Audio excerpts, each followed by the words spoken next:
Hello and welcome to the Free Cheese, episode 583. I'm your Joe Dix, joined by Matt Selner. Hello. The Free Cheese is a weekly video game podcast about video games brought to you once a week by thefreecheese.com.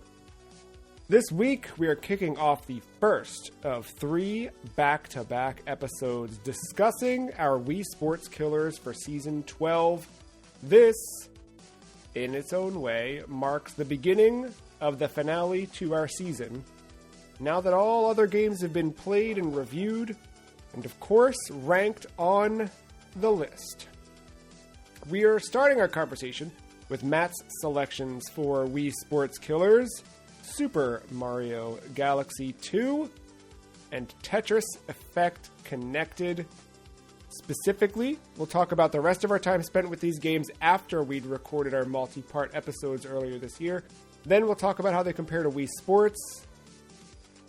Next week, we'll pick up with the 2 I picked, and the final week, we will do our big, massive ranking to see if anything can truly knock Wii Sports off the top of the throne. Matt, why are we trying to kill Wii Sports? It's in the title. The people want to know.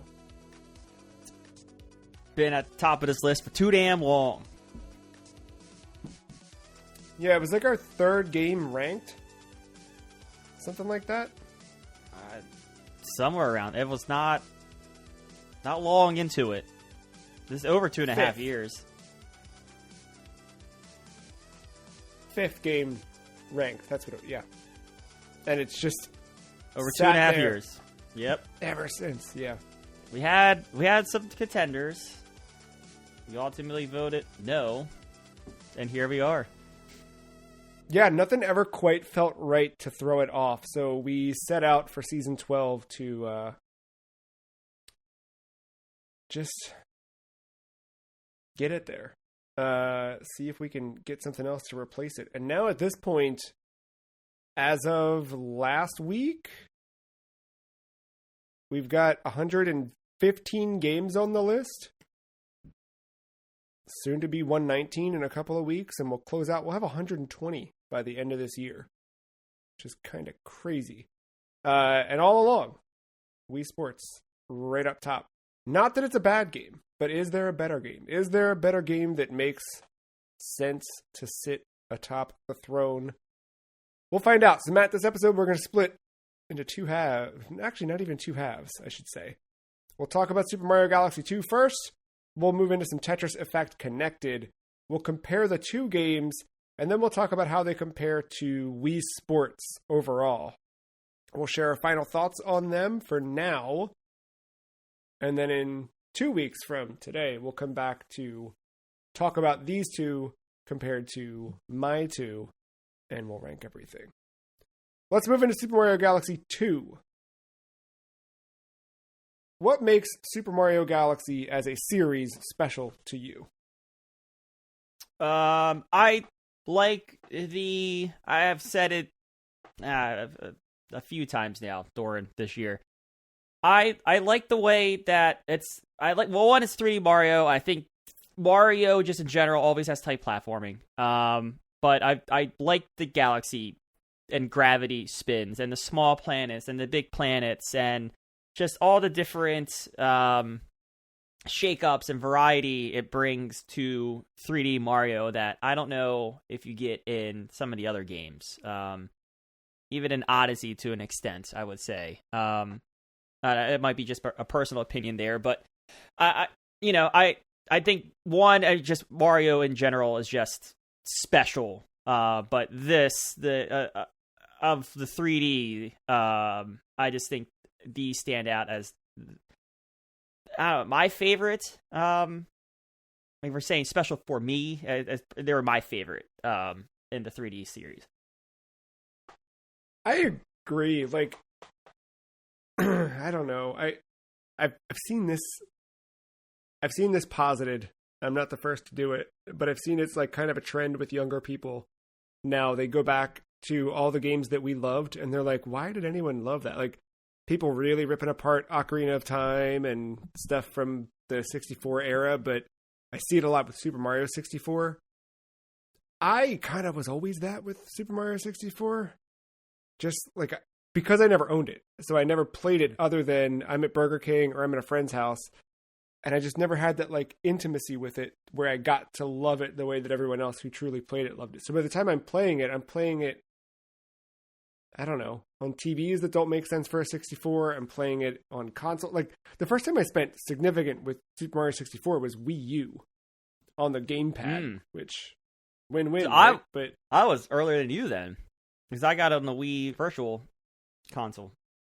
Yeah, but like, what about you? Do you feel like it had the same impact as it did had you played it back then? Like, no. And do you think it's as good as everyone says? I'm not trying to. It's still like I it's understand good. the revolution of it, right? But no, it's good. I think it runs into some of the problems that we have seen when we've gone back in time on games on this list, where like, you know, it's a pioneer and it doesn't have some of the modern conveniences that games like that have nowadays. Like, you know, we didn't know any better back then. And now, yeah, again, kids that grew up with platformers that had those modern conveniences that go back, yeah, they're like, oh, this game's garbage. Or maybe not maybe they're not saying that, but like, I can understand where their frustrations are.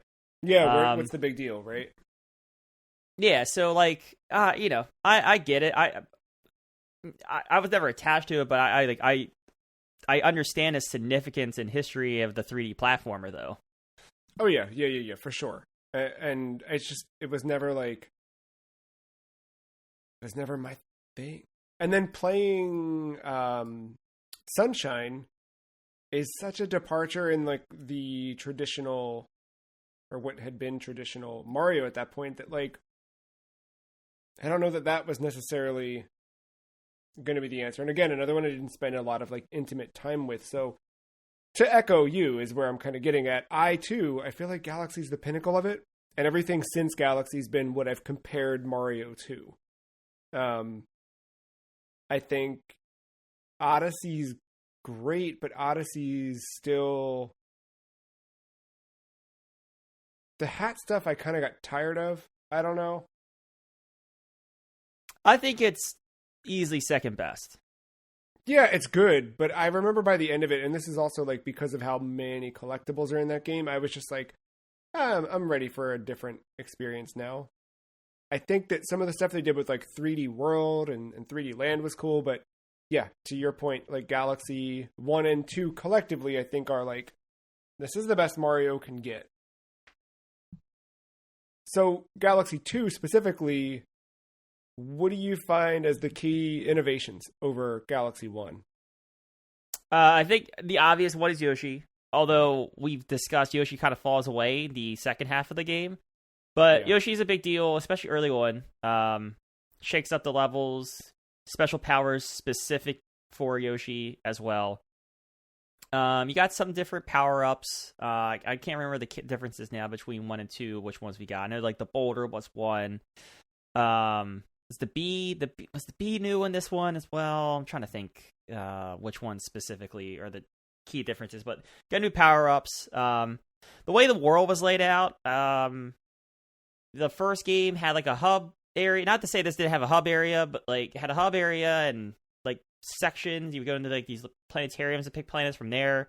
Kind of like a 1-1-1-2 in that way. But this one was very much like traditional like Super Mario World. You're moving across a grid where you didn't have to touch every level. You could just get stars in different spots and go through and take shortcuts and see different things. It's a little bit different there, but I would say the key difference is, I think, Yoshi. And I think that's the easily marketable one, as Yoshi's on the front cover of this game. Yeah, they don't let you forget. Cloud and Rock Mario were the two main suit additions in this one. And then the spin drill was the new item. Oh, right. I was thinking Spring, but that's what I was thinking of. Spring, Boo, and Bee were all returning suits from the first game. But then, yeah, Yoshi's definitely the big part in this one.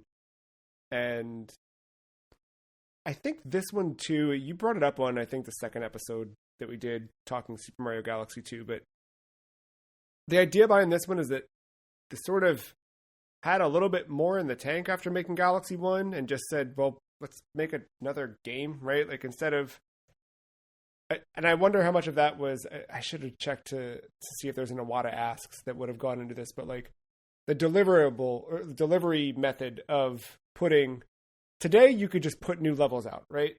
But, and in fairness, you could in the era that this game came out, but not necessarily on the Wii. This was the era where you still, when there was a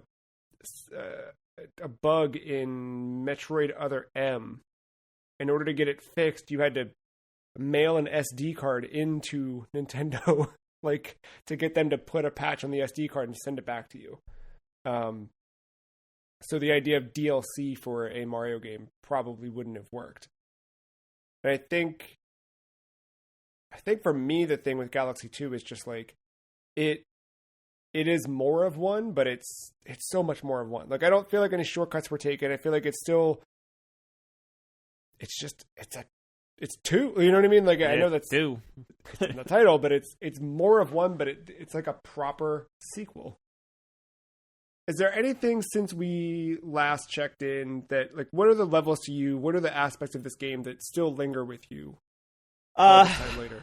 Unfortunately, my just personal stuff just going on. I ran out of time to go through the S Galaxy, so I feel like I would have some memorable things there. But a lot of the end game levels, I talked a lot about that, like that epic. I can't remember the planet names now.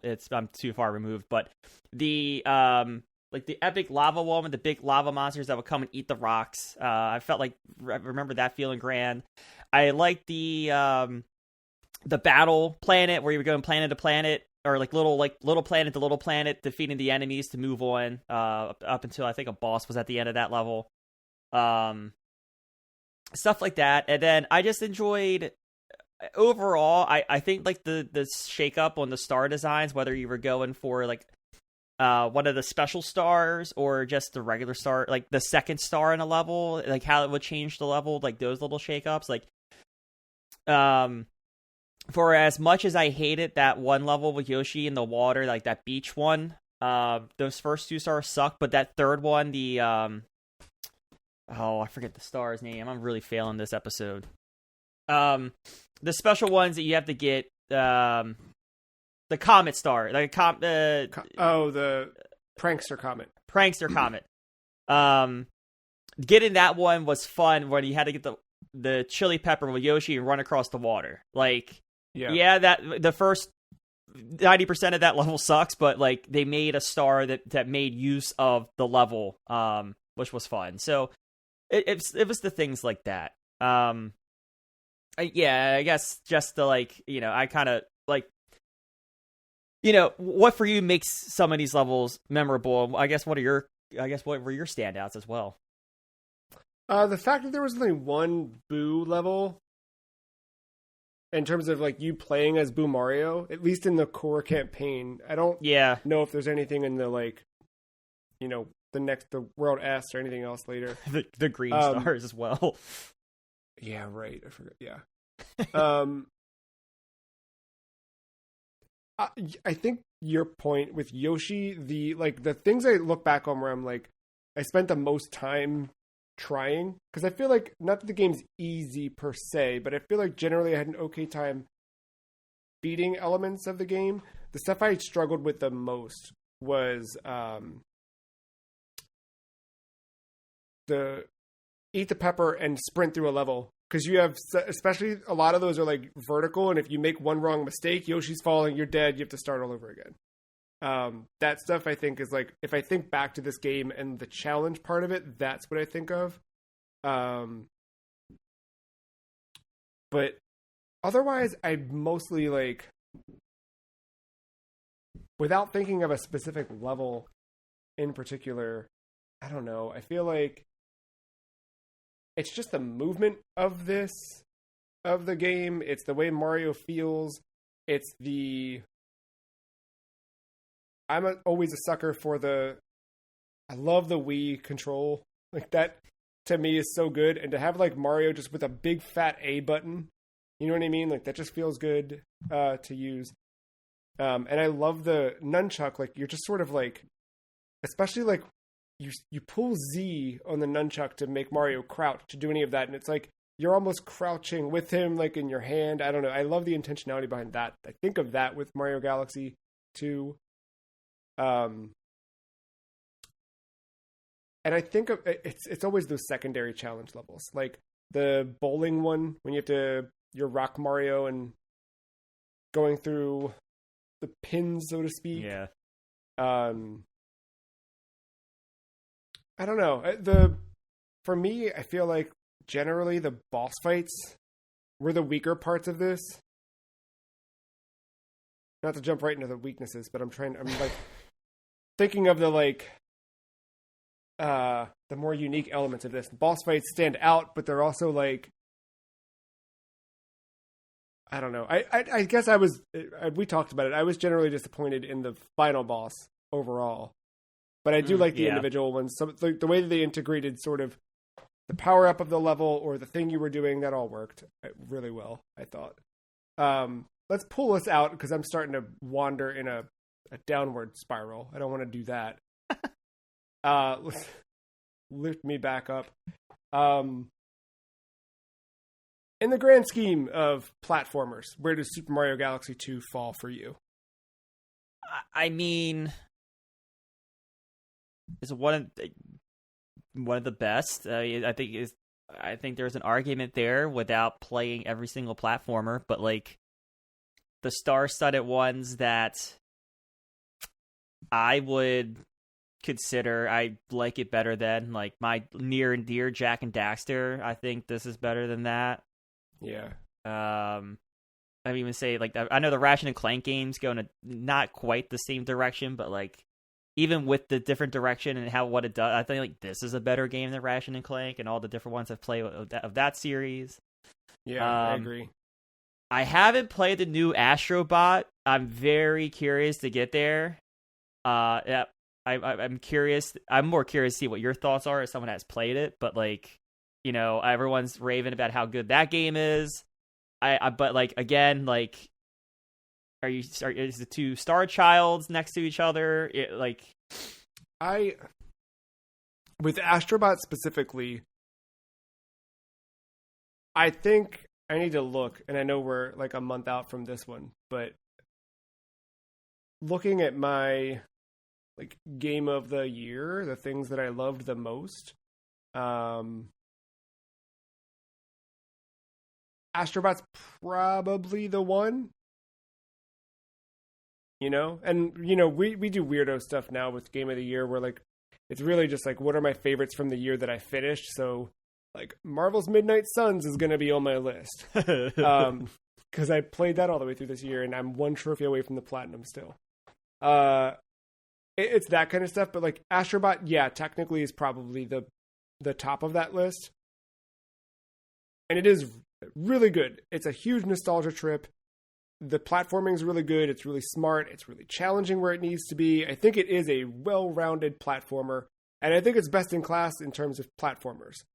I think obviously it needed Super Mario Galaxy 2 to get where it is. I think that it might feel tighter in spots than Galaxy 2 here and there, but I think that's also just, again, like modernization of controls and... Yeah, of course. Like that kind of stuff like feels a little bit more fluid. Just it's natural. But for me, when I got to the end of Astrobot, and I was a couple days removed from it, and I don't know if it's because like Astro's Playroom, was that the one that was like a baked-in tech demo for PS5? I don't know if it's because that was like the first one, but I kind of felt myself, I don't know, drawn back to that one more in terms of like the overall experience, where, I don't know, Astro's Playroom just did something special, where Astrobot, it's really, really well done, but there's something didn't hit the way that Astro's Playroom did. I don't know why. But to that point, I don't know. Mario Galaxy 2, it's kind of solid all the way through. There's a couple parts. I mean, every game's going to have stuff you don't like, I think. Yeah, I think so. I think Mario Galaxy 2 has a wider package. Like, I'm still not done Mario Galaxy 2, right? There's still so much more to do in that game. Oh, God, I'm at less than 50%. And I think, according to Star Count, at least. Yeah, Astrobot adds challenge to it, and there's these like small, I forget what they're basically the face buttons, right? Square, circle, triangle. They're these little like mini challenge levels that you run into. Those are incredibly tough, and they're the things that I spent the most time like running and repeating. But I feel like that's all of the silver or green star challenges and all those things in Super Mario Galaxy 2. You get like a game's length amount of those in Galaxy 2, where in Astrobot, it's 5 stages or something like that. I guess it's more than that. It's like 8. Okay. Well, all right. Let me drag you back out again. Sorry for asking that point of question. No. I Amongst Mario, though, how's this feel? My favorite is my gut reaction. And honestly, I've gone back and played some Galaxy 1. Because I think playing 2, I kept thinking that I liked 1 better, and I don't think I do, because I think 2, I don't know. I think 2 just takes everything that 1 did and just steps it up. You know what I mean? Like, I get that. Odyssey I liked, but Odyssey always felt like something was missing from it, if that makes sense. And, I kind of shared my thoughts on the other ones at the beginning. In terms of 2D Mario,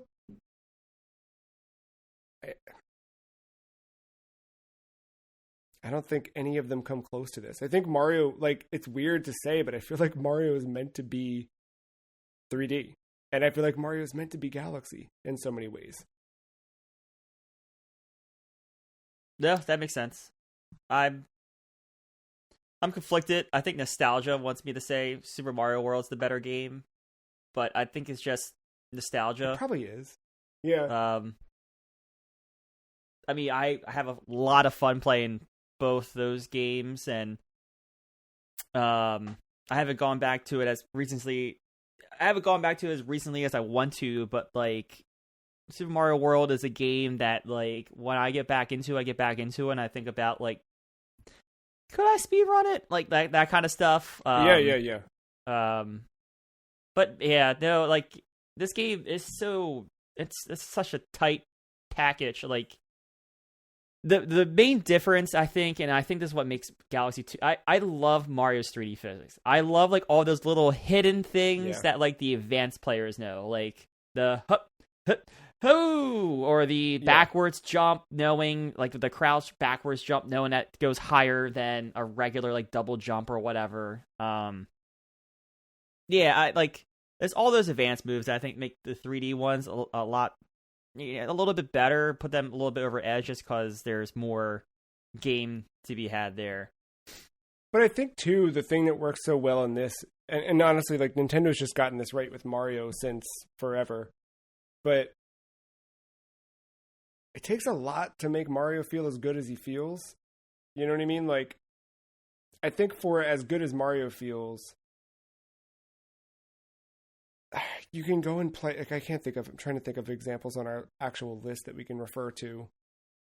But I don't know, man. 3D platforming does not always feel this good.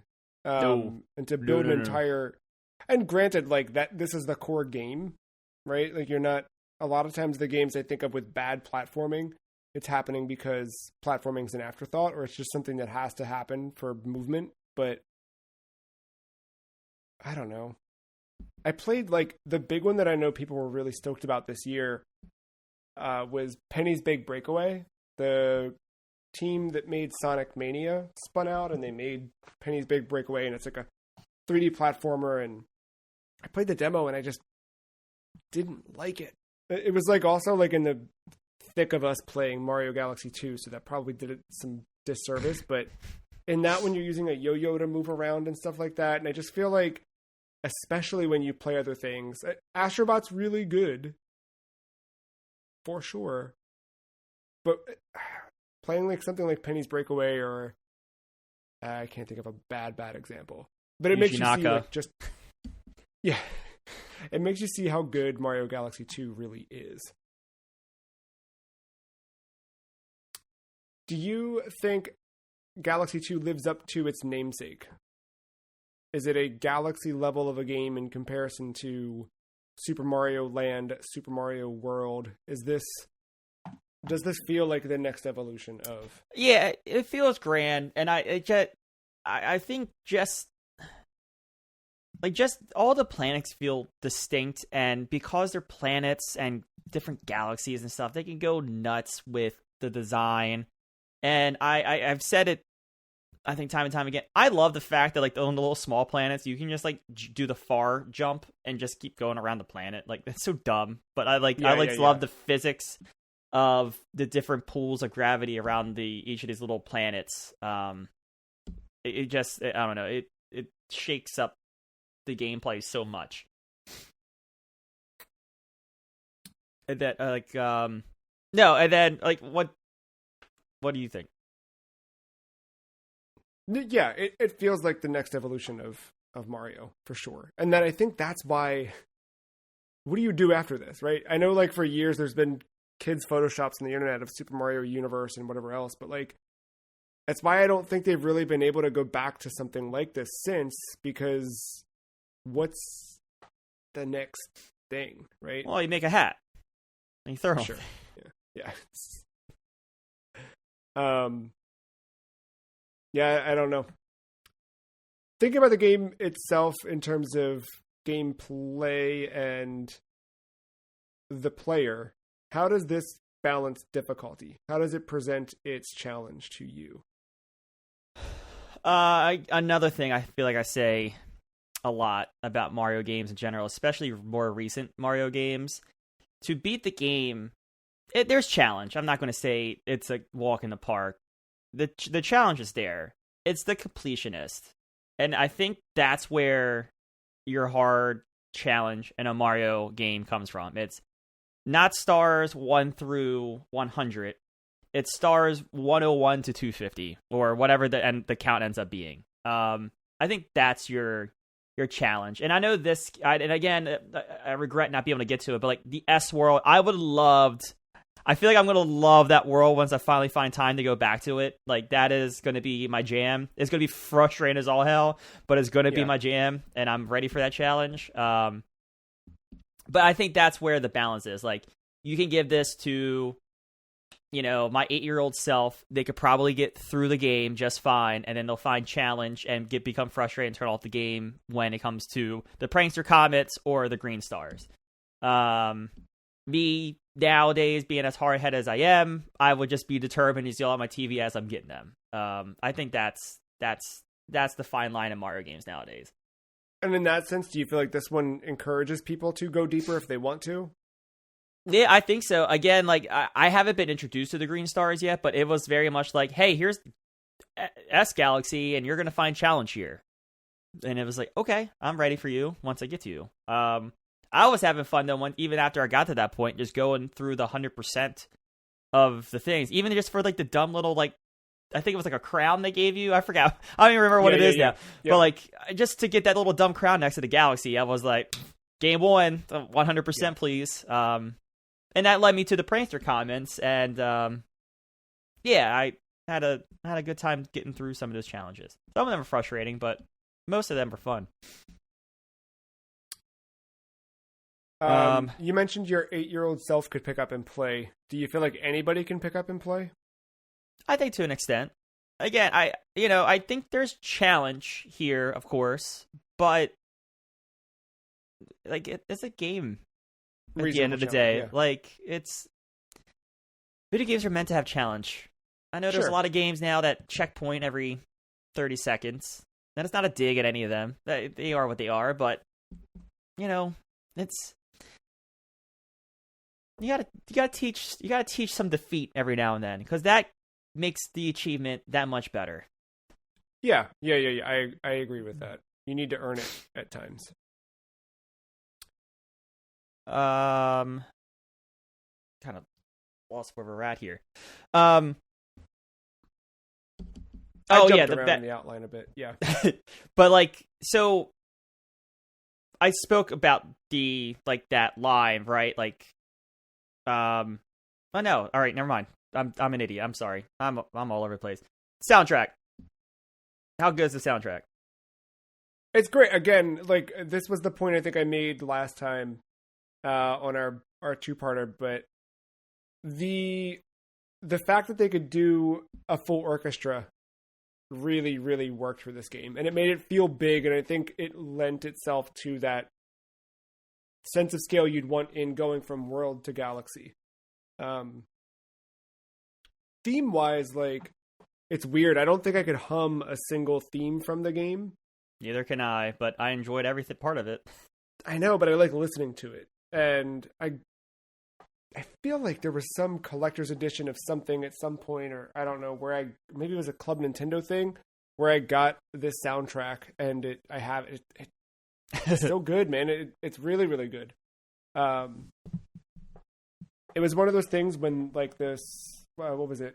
I mean, I know it's Galaxy 1, so it's a bit of whatever, but like when Rosalina was added to Smash, Rosalina and Luma specifically, like, you knew right away from the sound effects that you heard, right? Like, it just... They're not sound effects, but the score coming in, you're like, oh my god, it's something's from that game, right? Like, it is that game. Yeah. Soundtrack, yes, but how about the visual design part of it too? I know I think I talked at length about it last episode, but I don't know how much you got in. Yeah, I think the only problems I had with it were because I'm playing a Wii game through a Wii U where it's upscaled a bit, but coming through HDMI, like, you can see a bit of the like aliasing on the character models, but it's not as bad as other things I've seen. You know what I mean? Like, I've had other games that you pass through filters like that and it looks really bad. This didn't look that bad. I think color-wise, I think the worlds are, I don't know, a lot more nuanced than I remember them being from the first time kind of poking at this one however long ago. I feel like there's a strong, like, Mario's always a very colorful game, but I feel like this one, again, like the first one being on I guess it's Wii, so it's not like whatever. They could do a lot on GameCube too. I'm being reductive. I don't know. Something about Wii's graphics rendering, etc. I feel like they did push what they could with the Wii on Galaxy 2, and I think it benefits from it. I'll leave it at that.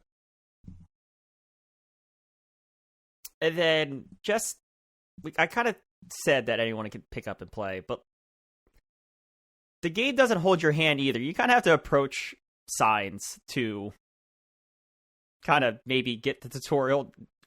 Does that work for you? I know, because you've talked before about how much you hate certain tutorials and stuff. So I'm like, yeah, I do. What do you think of how this game approaches it? I do, and I think, like, for me, games should be easy to understand, but difficult to execute, like, at a high level, right? Like, to your point, you should have to earn it a bit. I was trying to really avoid the cliche you need all 1,000 of those hours of Dota 2 for sure. Yeah, but like, to me, I want to be able to jump into a game and feel like I can play it right away. But I also want to feel like I'm being challenged. I want to feel like there's something new to do. And I think with me, Mario Galaxy 2 does that really well, where as you work your way through a stage or a level or whatever, you reach some new puzzle or some new section, and you don't know what to do, but it's intuitive enough that you can just figure it out as you go. And when you fail, the consequence isn't so dire that, like, you don't want to try again, but it's also not enough that you feel like you're just walking through the game. You know, like, you do have to try it. I feel like that's a tough thing to pull off, and it's something that Galaxy 2 does so well all throughout, is that it just sort of teaches you to play while you play, and it teaches you to push yourself and go a little bit further, a little bit weirder, or a little bit whatever as you continue on. And the Wii era especially was wrote with, from Nintendo, games telling you to stop and take a break, games that were over tutorializing things. By the end of this, a year or two after this game came out, is when we got Skyward Sword, and it was just the epitome of how bad the stuff got. And I don't remember Galaxy 2 doing any of that. It seemed optional, any of that like hand-holdy, tutorialized text or anything like that. But I mean, I probably approached a sign most of the time, but then I would see what it's saying. I was like, oh, never mind. I 100% Galaxy 1, I know what I'm doing, kind of thing. Yeah, like, not for me. I don't know, the only thing I can see is like my 8-year-old self skipping those signs, saying, maybe I was hard-headed back then too. I didn't grow into this, but like just saying, screw this, I'm just gonna play, and then being frustrated that I died. But that's the only thing. I think some of that stuff can be missed if you don't. But like, I rather it be like this, because I don't know. I know Mario's for all ages, but I think Nintendo at this point is recognizing like they have an audience of adults coming along for the ride with them. And so I kind of like that they respected that too. Yeah, it still worked where like, Smash Brawl got really slow. Things slowed down a bit in other games that they made, but this one still... This one was, I think, approachable, accessible, but also challenging and had depth to it. And I think that's I think that might be my coda on Galaxy 2. I think we can pivot to Tetris Effect Connected. If you're ready. I'm ready. What made that game special to you specifically? It's Tetris, but weirdly emotional. Like, yeah. I think, I don't know. We've struggled to put it into words, and we even did an art exercise. Yeah. To try to do it as well, and I think it was still difficult at times. But like, Tetris is so good just as by itself, back from the NES to now. Just the core, there's been minor changes, but the core puzzle play of it is excellent. And then this is just something different and unique, and it's weird, and it works so oddly well. And I don't think there's any kind of science you can put behind on why it works so well. No, like you can see what's added to it, right? Like it's this crazy, the addition of music and the way that it illuminates a stage, the visuals that complement it. Like there's very clear, like no other game looks and feels and sounds like Tetris Effect Connected, Tetris Effect period, but Connected adds the multiplayer element to it. But I think also this one's one where, and I feel like I use this term frequently enough on the podcast, but this is one of those that is greater than the sum of all its parts. Like if you look at it alone, like the visuals itself, like aren't anything special. Like if that was just in a video game level by level, like they're fine, but they're not like, but it's the visuals with the music, with the gameplay, with the way that you can just sort of slip into this game and this world that they've built that I think kind of create that whole experience, that draw that sort of emotional response that we get when playing it. What do you think about Tetris, or where do you think Tetris Effect Connected lies historically in video games, right? Like Tetris Effect is now 6 years old, something like that. I think Galaxy 2... Yeah, sorry. Oh, if you want to finish your thought. I only that, like, for me, Galaxy 2, there's enough time that's passed where, like, we can look at that and know, like, here's where it is. Like, kind of where Galaxy 2 is in the history of video games. Like, what about Tetris Effect? Because it is newer, but it's not brand new. I honestly, I don't think it gets talked about enough. I feel like the immediate echo chamber between us and whoever's been on the show with us talking about it know how good it is. Mine is maybe Ben, because he's just an idiot. But shout out. But like, outside of us, I don't hear a lot of people talking about this game, and it's odd. But I don't know if it's just because Tetris is Tetris, or this just kind of went under the radar, or something like that. And at some point, it didn't go under the radar. I think it got played by a lot of people. It became a Game Pass game at launch for Series X. Got a Switch release. It's not like this weird indie PS4 game that's stuck on the PS4. Like, it's everywhere. You can get to it easily. It's just no offense to it. It's not Res, right? Like, no, Res Infinite is great and just as good as this in many ways. But like, people didn't buy Res Infinite the way they're buying and playing Tetris Effect, nor Connected. So yeah, I think you're right. There's something special about it. Is it just the Tetris part about this? Because this is, in terms of like the history of it, I don't know. Like, what makes this one feel so under? Like, why do you think more people should be talking about it? I just don't. I think it's truly unique. It's a like. Portal is a puzzle game, but it needed like Stephen Merchant's perfect voice acting to really make that game stand out. Like, in that, I could point to so many other games that needed that. Like Metal Gear Solid, like, yeah, its gameplay at the end of the day, it's fine. It's not that anything revolutionary, but like the story, the cutscenes, the voice acting, the codex, like all that combined make it for a game. But like it's all part of the story. Tetris doesn't need that. It's just the experience. It's almost like the side piece, but it marries so well to it, and I think it just goes back. Like, there's no scientific. I can't point at the scientific thing that makes this work as well as it does. And I don't know. I just don't like it. It just stands out as truly unique. I think that's the part of it in my history that it will always go down as like one of my favorite games.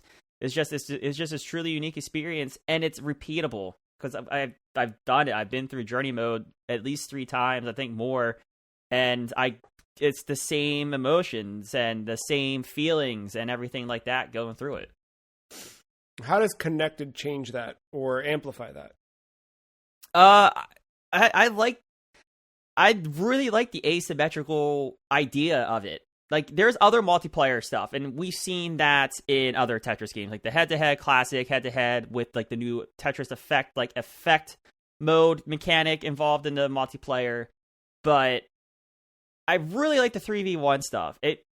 It's cool. It like the connected part is all 3 boards combining for you to play in a truly cooperative way. I just think that's a neat idea and something unique, like really unique for the series that has been doing Tetris for forever. I don't know. I mean, not too long after this, we get Tetris 99, which I think was a really cool idea and unique take on the series. But I really like the way they incorporated like the 3v1 thing, and whether you want to do it against someone else, like an actual human opponent, or just work through a campaign with a friend or 2 friends, and that whole thing is really cool, and it plays into all the other stuff that the first game, like the first edition of this game had, where it was like combine forces by doing these daily boards to get this shared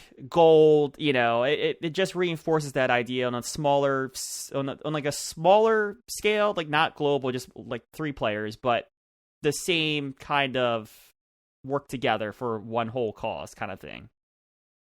Yeah, and I like that too, like the idea of collaboration and cooperation versus competition, right? Because there is that, and to your point, there's plenty of competition in Tetris out there. They even include those modes in here too, but with Connected. But the core difference, I think, is that too. Is that sort of your lasting memory or impression of Connected specifically? I think so. Without going into what I've been saying repeatedly already, yeah. Is Tetris Effect Connected a perfect video game? Stan, you're close if it's not. I agree with that. Go ahead. I can't find much wrong. That's all I was gonna. I think I like what you said before, and I think we said it in another episode too. Like, you can't point at one of the parts and it be like, oh, it's perfect. It's everything marrying together that makes it almost, if not maybe, perfect. Yeah, I like just the whole, again, like the beat, like, you know, typically in a regular Tetris game, you go from level 1 to level 20 and you try to stay alive. But like in this game, like the music, you'll go from level 8 to 14 back down to 6 to 12, and it's all because of the music and everything that's going along with it too. Like that, like even the gameplay is going into the whole sound and visual experience that's going on behind you. And with the Tetramino. Maybe by the time we get to the ranking episode, I'll finally remember how to say that word. Just gotta practice in the mirror every morning like I do. Tetramino. It might be in my wedding vows here soon. Tetramino. You mentioned at the top, sort of talking of Tetris Effect, how much of an emotional response you get when playing it, or anyone can get when playing this. How do you feel specifically that Tetris Effect Connected uses emotion through gameplay? It's weird. It's like imagery that evokes emotion, and then the sound almost reinforces the imagery, and then sometimes vice versa. That happens too. But it's just like the symbolism that the imagery kind of provokes. And it's I think some levels set you up for end levels. If you play all continuously and not just one level at a time, like I think like the whole end, like there's I think it's the 4 or 5 stages at the very leg, at the end of the leg. I think that's just a whole big setup to the last level, the metamorphosis. Yeah. Yeah. So yeah, I don't know. Like, what about you? I think it visually displays emotion different ways depending on, I think the use of color is very intentional, right? There's more warm colors when there's something more aggressive. There's cooler tones when there's like a softer, more passive, or just calming level. And I think that not affects, but I think that they incorporate speed changes and things like that very well in tandem with what it looks like, what it sounds like, what it feels like. But I think song tempo also changes depending on certain elements like that, for sure. Does multiplayer change that emotional response at all? A little bit, because, we were on voice chat. I guess maybe you're not always on voice chat, although I would probably encourage it. But, you're kind of talking over the music. You can hear the other frustration when you're coming out of your microphone when you lose a board or whatever like that. So, yeah, you lose a little bit of it, but it's I don't know. You kind of lose. It's the same thing you kind of lose when you have a cooperative horror game. You just kind of have to kind of go in knowing you're not going to be... Like, I probably would never play Phasmophobia by myself in my life. I probably wouldn't be able to leave the van, but, like, I had a lot of fun playing with you three because it can kind of bring down the tension in the room kind of thing. Yeah.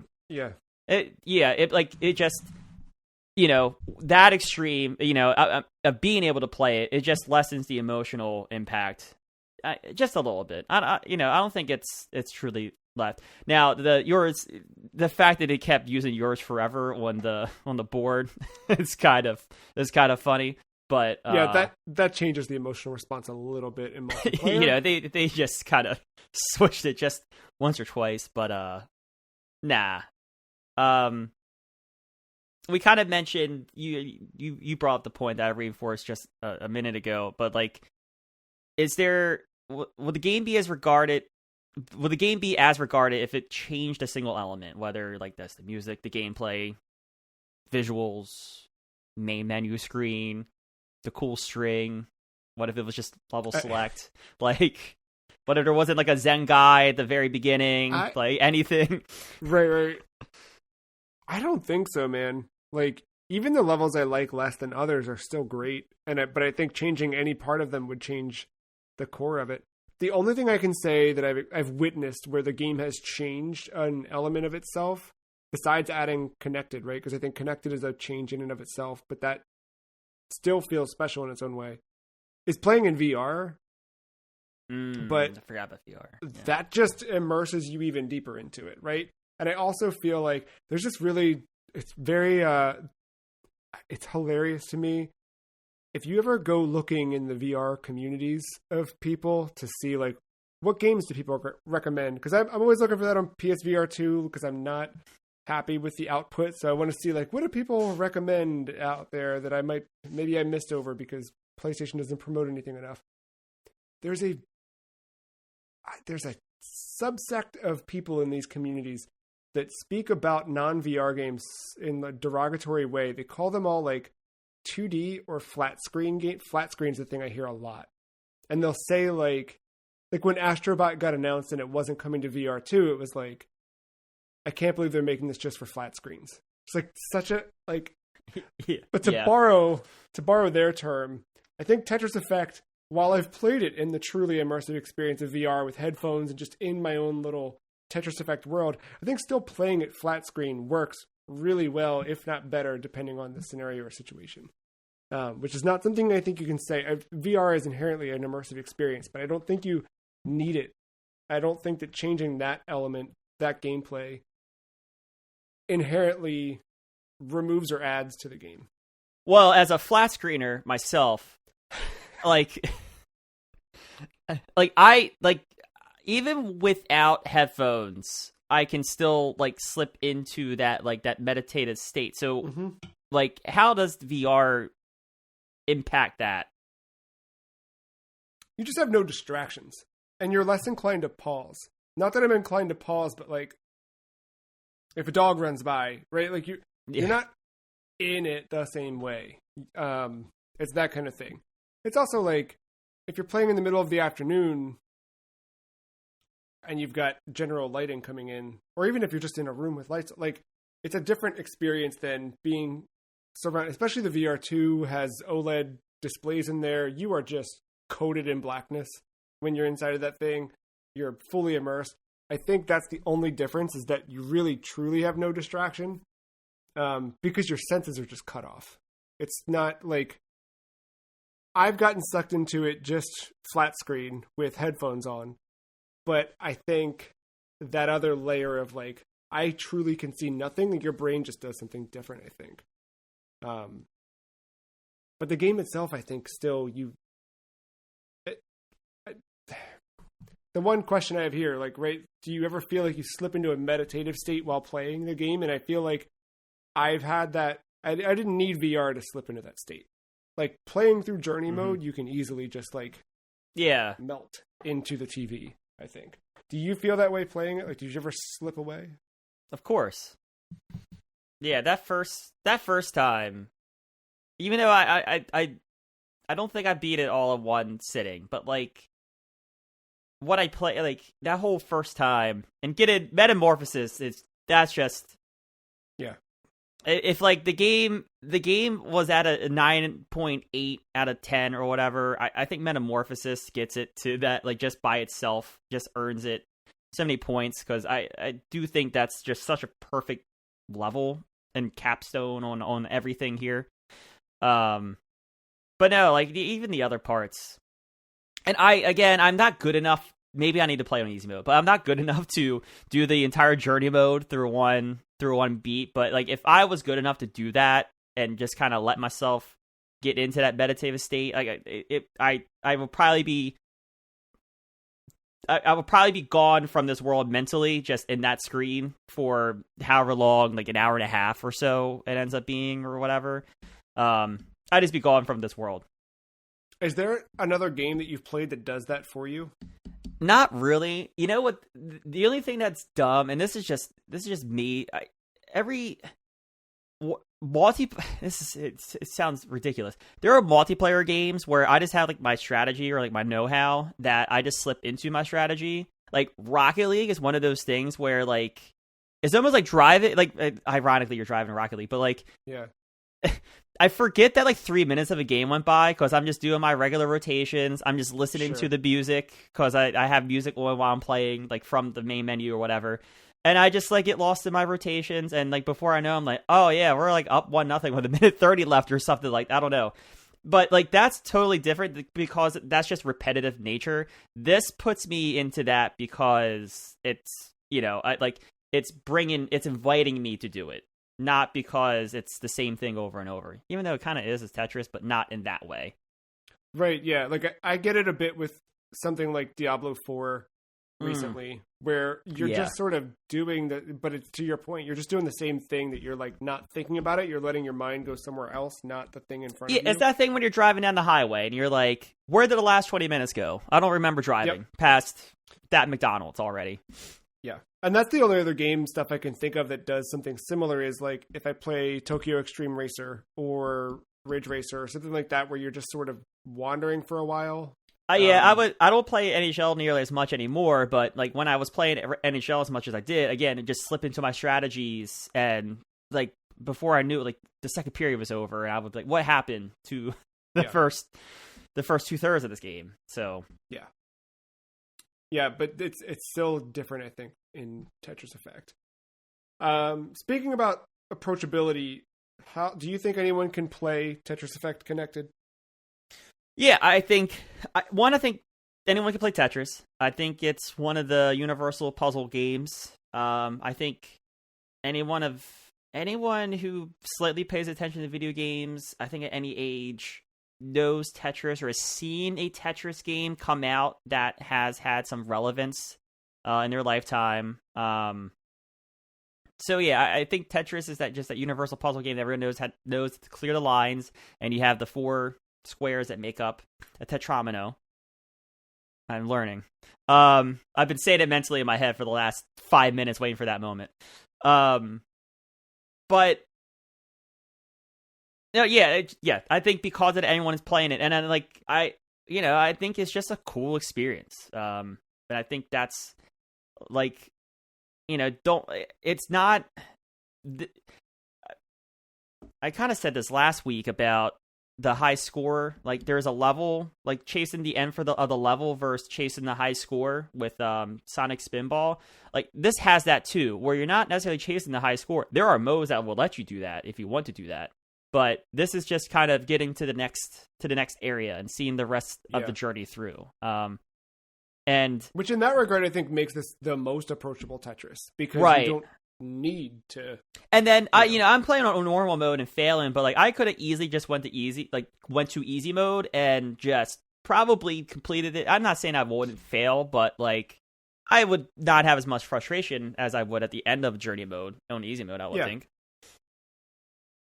Do you feel like you felt rewarded by playing it by the end of it? Like, do you feel like, and I guess the more you play it, do you feel the better you get? Do you feel like you're learning more, besides how to say tetramino, but learning more about the play and able to apply that to the game?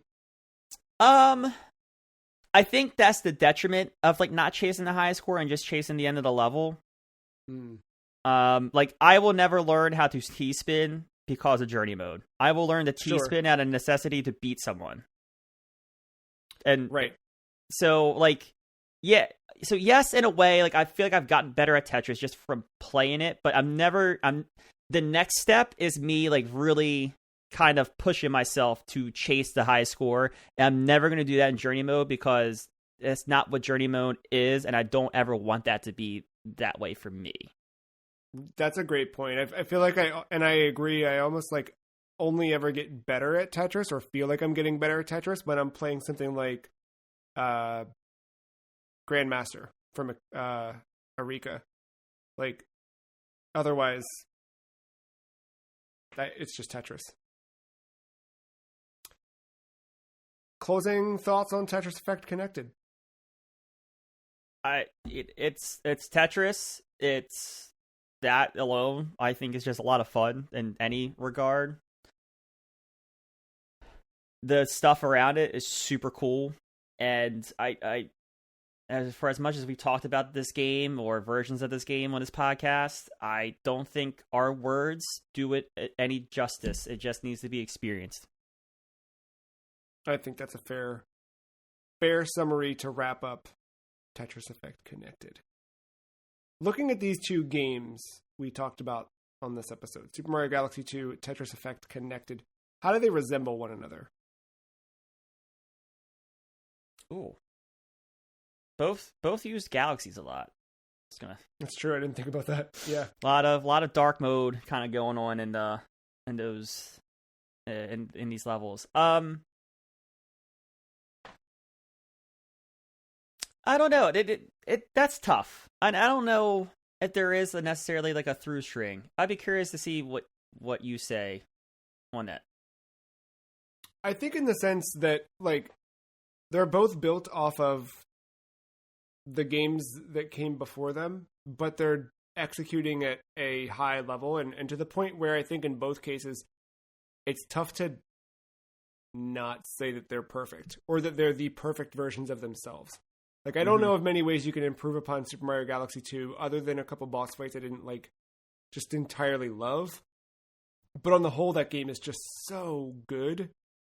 And with Tetris Effect, I thought was perfect. I knew it was missing the multiplayer element. I knew it was missing competitive. I didn't think to know that it was missing cooperative. But adding both of those in with Connected just makes an already perfect package more perfect. It just adds more options for that type of player. Is there? I guess it's just I'm reiterating the same question there, but. Visually speaking, how does each game create a unique experience? Do you feel like one is more immersive than the other? Is that a trick question? I feel like the obvious answer is Effect, but I discussed this with Galaxy 2 before when I talked about the visuals. I just think with that game being on such heavy black backdrops all the time, the colors pop so really well do. And like Tetris Effect kind of has that same thing going on with a bunch of its levels, and when it uses its colored or white backgrounds, like it seems so sparingly compared to the rest of the game that it makes those moments feel unique. And kind of, I don't know, I feel like Mario Galaxy does that too. Like so much of it is on that black backdrop, but when they introduce like a proper world, like each of those worlds do feel unique because it's sticking out from kind of like the norm of that game. Yeah, and I think to your point, like I think the obvious answer is to say Tetris Effect is more immersive because it just kind of inherently is that.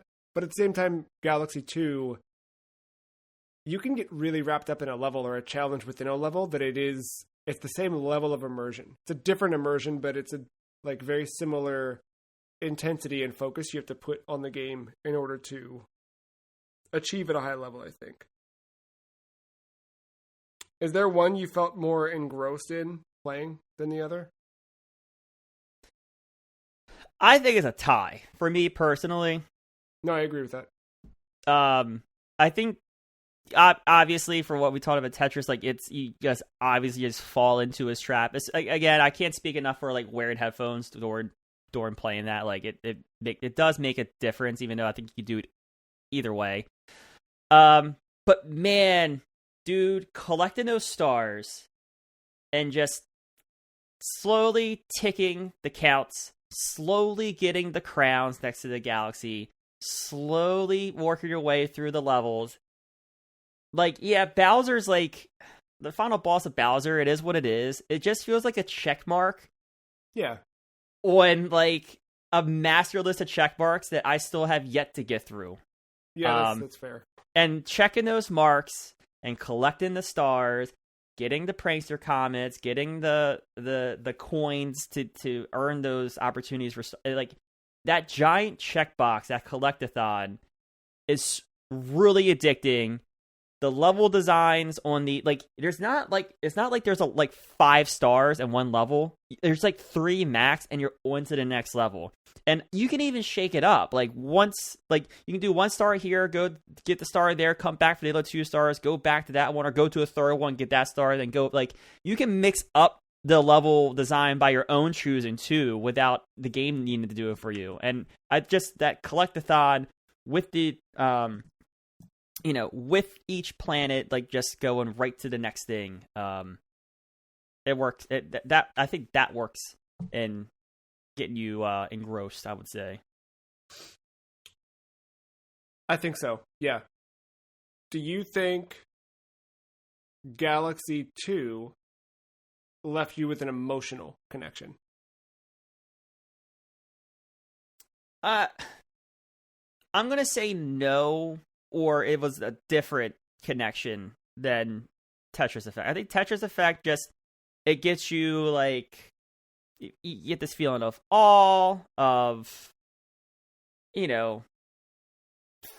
fear in some levels. It inflicts those emotions. I don't know, just those types of emotional responses like that. This, it's an emotional connection to my childhood. It's an emotional connection to just video games, because Mario is video games. I name a mascot character for if you gun to my head, if you told me to pick a mascot for video games, I think 9 times out of 10 I say Mario.